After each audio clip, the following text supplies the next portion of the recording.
La ilaha illallah, Sayyiduna Muhammadur Rasulullah, Dr. Juhri. D'abord, je rappelle le numéro de téléphone. Il est affiché sur l'écran pour nous appeler, nous contacter. Une question, Dr. Juhri. J'ai cotisé pour une retraite complémentaire. Aujourd'hui, j'ai la possibilité de revendre ces points de retraite à l'organisme auprès duquel j'ai cotisé, qui est l'ARCO. Ce qui me pose problème, c'est que plus ces points sont anciens, plus leur valeur augmente. Alors, je ne comprends rien là-dessus. Alors, je me demande si on peut comparer ces points de retraite complémentaires aux intérêts récoltés lorsque l'on épargne de l'argent. Est-ce que revendre ces points est autorisé? C'est-à-dire, on peut le comparer à l'achat des actions. C'est-à-dire, c'est le même principe? C'est le même principe, l'achat des actions. Et puis, vous pouvez revendre ces actions-là après une certaine réévaluation. C'est-à-dire, peut-être le point que vous avez acheté il y a une vingtaine ou une dizaine d'années a augmenté de valeur. Ça sera réévalué par rapport à la valeur actuelle et vous pouvez accéder à le revendre. Il n'y a pas de problème, il n'y a pas de souci dans tout cela. Je ne vois pas, moi, de souci, du moment que c'est un peu, c'est-à-dire la même idée, le même esprit, la même idée avec l'achat des actions. C'est une société, vous achetez des actions et puis vous allez recevoir après votre retraite ce que vous avez acheté comme points. On ne peut pas appeler ça comme une cotisation parce que c'est des points et vous les achetez et vous avez la possibilité aussi de les revendre. Ça veut dire que ce sont des actions. Voilà. Nous avons avec nous Fatin de Paris. Allô? Allô, allô? Elle est avec nous, elle est partie. Allô? Allô, oui. Oui, salam alaikum. Alaikum salam. En fait, je voulais poser des questions. Oui. En fait, j'étais enceinte et j'avais pas fait le ramadan de l'année dernière parce que j'étais dans les mois de 2 à 3 mois. Très bien. Et donc, j'ai encore pas donné d'argent. Je voulais jeûner pour récupérer. Mais comme j'allaite, j'ai pas pu le faire. Oui. Et j'allaite toujours. Ma fille, elle a maintenant 6 mois. Allah yabarak fiha. Alors, je sais pas, est-ce que je vais jeûner ce ramadan ou comme elle prend des petits pots et tout, est-ce que je peux jeûner et l'allaiter en même temps, si je peux? Après, si je peux, là, si vous devez. Si vous pouvez ou là, si vous devez. Je dois jeûner, c'est ça? Non. Non. Non. Si vous pouvez, c'est pas à nous de vous de dire. juger. C'est à vous d'en juger. Donc votre question, est-ce que vous devez sommer ou non? C'est ça. Normalement, je peux. C'est à vous de juger. D'accord. C'est à vous de C'est juger. l'avis du médecin. Peut-être, oui. C'est par rapport à votre fille aussi. Est-ce qu'elle se nourrit, c'est-à-dire d'autres aliments? Voilà, je lui donne des petits pots, oui. Voilà. Est-ce que ça va lui suffire? Est-ce que peut-être si vous n'allaitez pas, vous allez jeûner, peut-être que vous allez perdre le lait? Ça aussi, c'est-à-dire tout ça, ça rentre dans votre calcul. Mais du moment que vous avez une permission, vous avez le droit de ne pas jeûner. Pourquoi vous compliquez l'existence? Pourquoi vous compliquez la vie? Déjà, elle a remboursé un mois, ça s'accumule. Oui, Vous ne voulez c'est pas que ça s'accumule, c'est ça? Oui, c'est ça. D'accord. Et par contre, je dois jeûner le ramadan de l'année dernière ou je dois le... Bien sûr que vous allez le rembourser, Inch'Allah.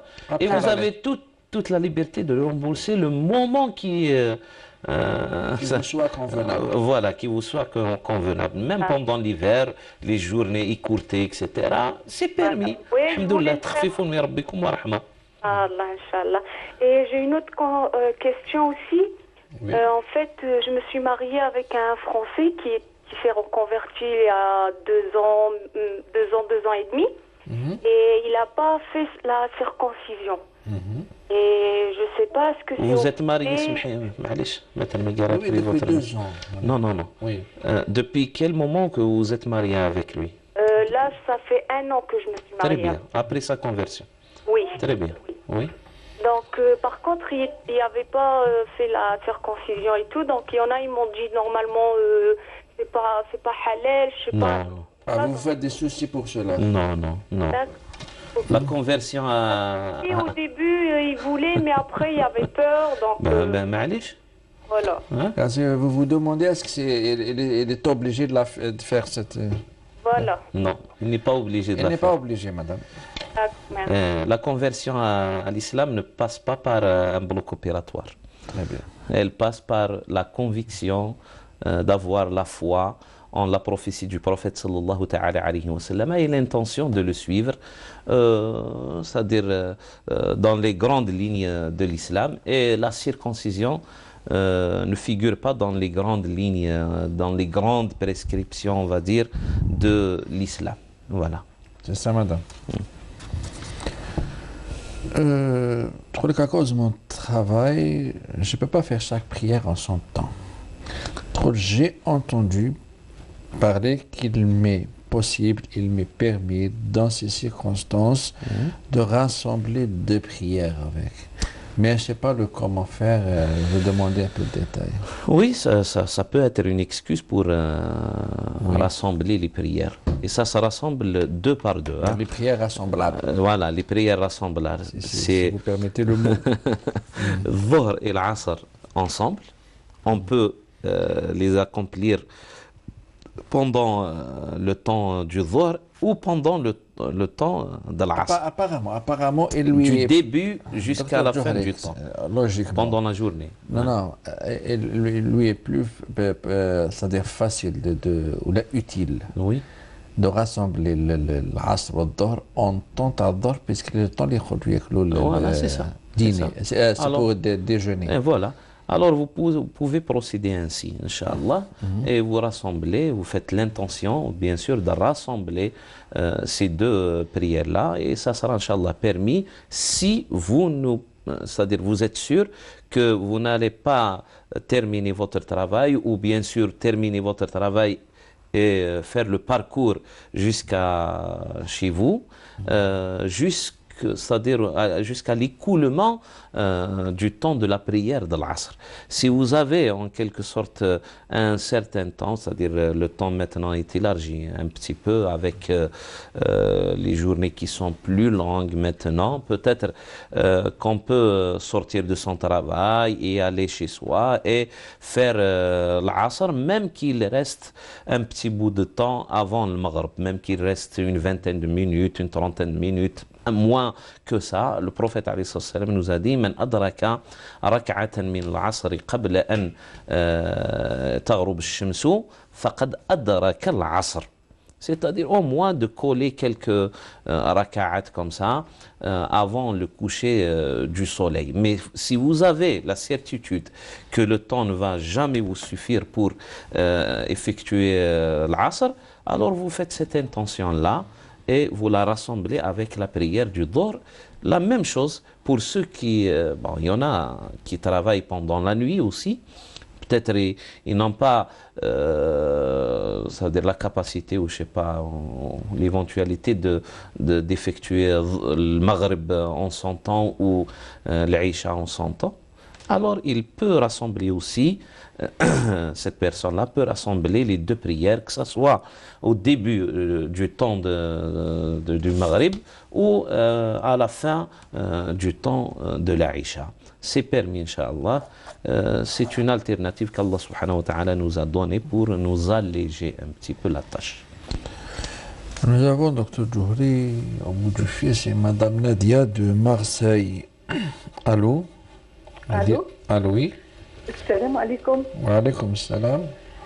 Voilà, j'ai un gros souci plutôt. Voilà, mon fils, il a eu un petit garçon hors mariage avec une Française qui est convertie à l'islam depuis 8 ans. C'est converti Voilà. en islam depuis 8 ans. 8 ans. 8 ans. Il a eu hors mariage. Voilà. On le harcèle pour qu'il fasse le halal. Il a dit je ne suis pas encore prêt. Voilà. Et là, comme il y a le mois du Ramadan, moi j'ai envie qu'elle vienne faire le Ramadan chez nous, dans la maison. Parce que le petit, moi je le reçois et je la reçois, elle aussi. Mais ça m'embête qu'elle fasse, parce que eux, ils sont du Nord et elle est venue s'installer à Marseille par rapport pour que son fils, il ait un père devant lui. Voilà. Et moi, je me sens pas à l'idée que le mois du Ramadan, elle soit seule. Voilà. C'est-à-dire le fait de la recevoir chez vous, c'est ça. Je voulais demander. Ça vous gêne que vous la receviez chez vous, c'est ça? Ouais, vous Ça ne me faites gêne ceci- pas du tout. À moi, ça ne me gêne pas du tout. Mais ça me gêne vis-à-vis de la religion qu'il n'y a très pas le bien. halal. d'accord, Voilà. très bien. Oui. Est-ce que vous est permis de la recevoir? Oui, oui. Non, et il vous est permis de la recevoir sans avoir en quelque sorte, ou sans donner en quelque sorte votre approbation, votre accord à ce qui se passe comme relation entre eux. Mais, moi, Le il y a fait de la recevoir chez vous pendant mais le Ramadan. du moment qu'il vit avec elle, moi je comprends pas comment qu'il n'est pas prêt pour faire le halal, le mariage. c'est vrai, bien sûr. Alors qu'il consomme en quelque sorte cette relation avec elle qui est une relation illégale, c'est-à-dire ils sont en train de vivre dans l'illicite, le haram. Et c'est pas bien, c'est-à-dire malgré qu'ils sont musulmans et les musulmanes, etc. Mais ça n'empêche qu'ils sont dans le haram, wal-'iyadhu billah. Alors ils doivent immédiatement se séparer pendant une certaine période, qu'on appellera la période de viduité aussi. Oui. Voilà, Oui, d'accord. ça peut s'étaler jusqu'à 3 mois s'il n'est pas enceinte. Voilà, et puis qu'il trouve quelqu'un pour le faire le Fatiha, ou même peut-être pour écrire ce mariage-là à l'état civil aussi. S'il n'est pas d'accord, qu'il fasse d'abord au moins le Fatiha, le halal. Yani.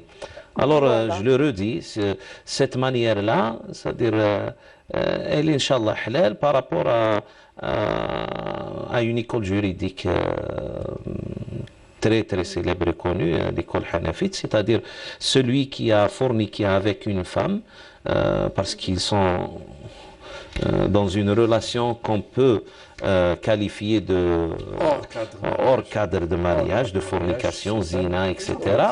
Mais après une période de viduité, il peut la reprendre en mariage selon l'école juridique hanafite.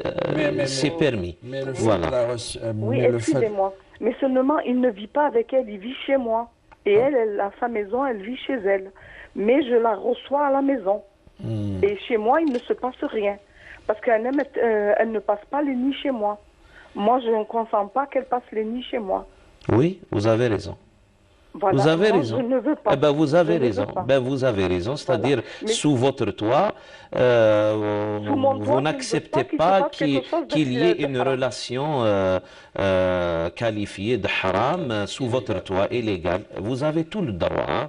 Voilà. vous Mais avez- vous seulement, avez je tout le voulais droit. demander, est-ce que pour le Ramadan, Inch'Allah, est-ce qu'elle peut manger avec nous le soir? Bien Parce sûr que qu'elle peut Je ne manger. sens pas qu'elle C'est puisse faire le Ramadan qu'elle et peut être man- toute seule. Très On a bien. bien compris votre souci là. Voilà. C'est-à-dire le Qu'elle fait de peut la manger. recevoir chez vous, pour manger avec vous, on a bien compris votre souci. C'est permis. Oui. Mais Voilà. le fait d'approuver leur relation sous votre toit, en leur donnant une chambre pour, etc., elle a pour déjà- cons- là, c'est pas permis. Non, non, non, non, non, non. Là, Voilà. elle passe pas les nuits chez moi.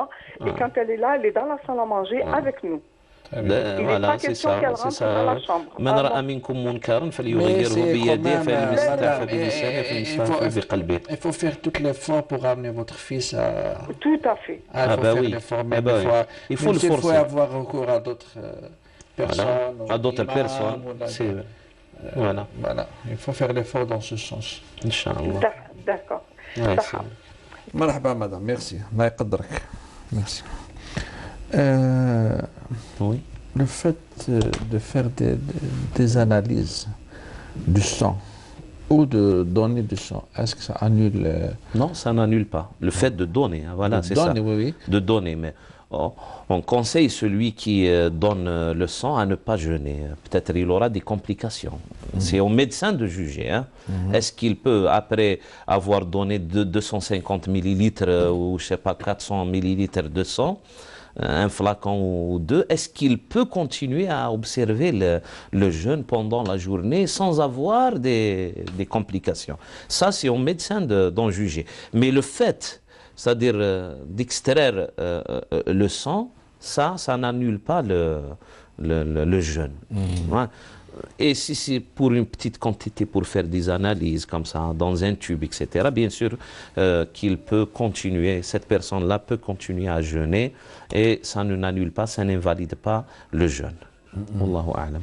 Et la pompe pour quelqu'un qui est asthmatique, voilà. à chaque fois ça revient.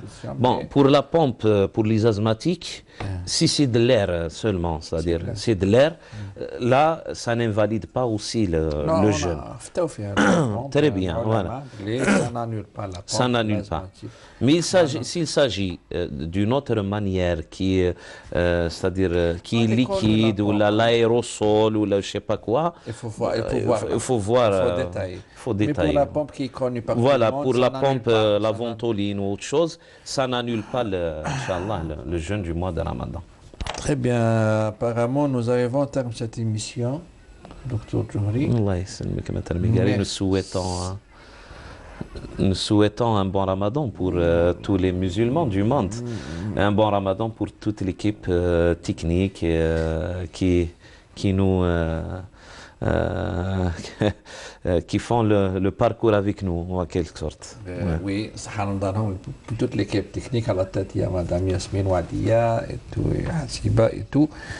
Et pour tous les téléspectateurs, téléspectatrices, nos chers sœurs et frères.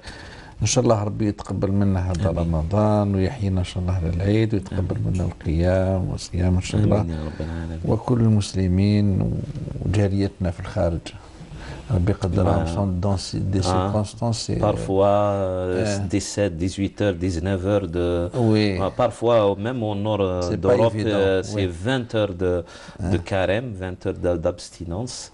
ربي يكون معاهم إن شاء الله ويوفقهم وديما ربي عز وجل يدير التاويل وربي يعطي الأجر على حساب المشقة. ربي عز وجل يعطيك الأجر على حساب الله يقدرهم ويثبتهم ويعينهم. Merci docteur Djouri. Mesdames et messieurs, merci de nous avoir prêté votre attention. D'ici la semaine prochaine, Inch'Allah, في رمضان دمتم في رعاية الله وحفظه والسلام عليكم ورحمة الله وبركاته.